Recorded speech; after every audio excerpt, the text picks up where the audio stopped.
They are tucked away in the nooks and crannies of Grenada, waiting to be told. GBN digs deep, uncovers the untold stories. We are GBN, covering Grenada's untold stories. Tentative signs of recovery are emerging in global labor markets following unprecedented disruption in 2020 due to the COVID-19 pandemic, according to the latest report from the International Labour Organization.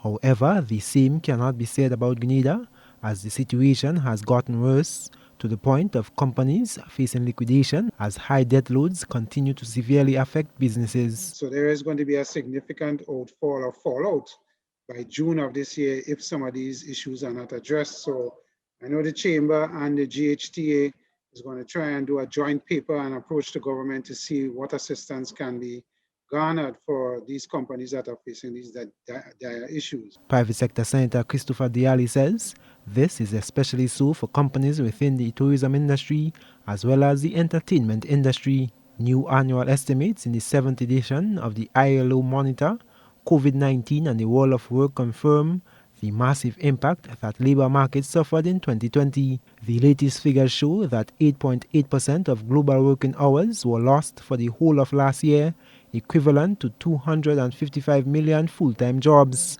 This is approximately 4 times greater than the number lost during the 2009 global financial crisis. According to the report, looking at unemployment alone drastically understates the impact of COVID-19 on the labor market. These massive losses resulted in an 8.3% decline in global labor income, equivalent to US 3.7 trillion or 4.4% of global gross domestic product. According to the Central Statistic Office in the Ministry of Finance, unemployment levels for Grenada stood at 28.4% in the second quarter of 2020, drastically increasing from 15.7% in the same period in 2019. The Labour Force Survey equates the unemployment percentage to 14,236 people, with the most being females at 7,658 and males at 6,578.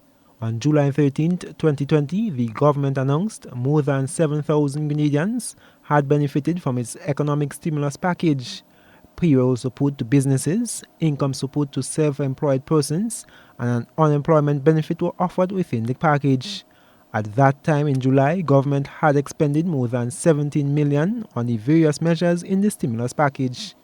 According to the Prime Minister's press secretary, income and payroll support alone in 2020 amounted to 22.7 million. President of the Trade Union Council, Andrew Lewis, says a period of uncertainty remains, however, has commended the resilience of the people. So, for instance, there are a group of workers who enjoyed or received the unemployment benefit, small as it was better than nothing. There are workplaces that has gone into negotiations and discussions with the union to hold on to jobs, preservations of jobs, with certain compromises been made in relation to benefits in exchange for holding on to jobs. The National Insurance Scheme was also brought into the fray, offering a temporary unemployment benefits program. NIS in early January then announced a sickness benefit claim for individuals in quarantine. The national insurance laws makes allowances for persons who are in contact or may deem to be a carrier of an infectious disease where they have to be quarantined, that in that situation they can claim.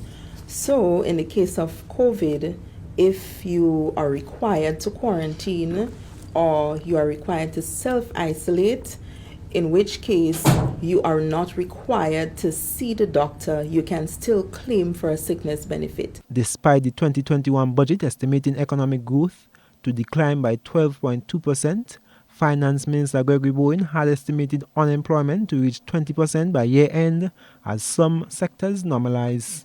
However, some businesses have never recovered, several hotels have remained closed, and even now livelihoods are under threat, with the entertainment industry and nightlife under siege. Sanders was then affected by Grenada's first COVID-19 cluster, with hundreds of workers again sent home.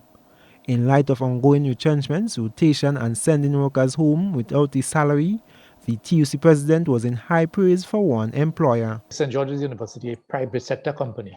This is not the government of Grenada. A private sector company that has not sent any one worker home.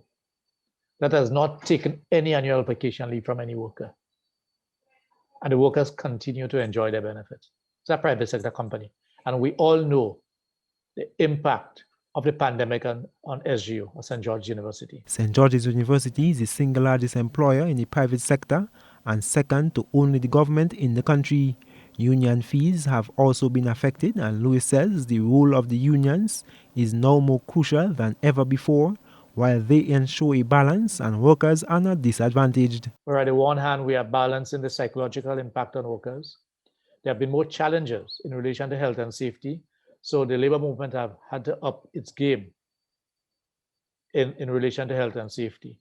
Health and safety at the workplace, as it relates to ensuring that the workplaces follow the COVID protocols as called for by the Ministry of Health, ensuring that the workers themselves, and in particular, carry out the protocols that have been called for by the Ministry of Health. The coronavirus crisis cost the global tourism sector US $1.3 trillion in lost revenue in 2020 as the number of people traveling plunged, with the United Nations calling it the worst year in tourism history. Revenue loss last year amounted to more than 11 times the loss recorded during the 2009 global economic crisis, the Madrid-based World Tourism Organization said in a statement, warning that between 100 and 120 million direct tourism jobs were at risk. Revenue collection by way of taxes has also been affected, notably income tax from workers, which fell by $16.3 million, or 10.8% in 2020 when compared to 2029. I am Gerard Joseph for GBN News.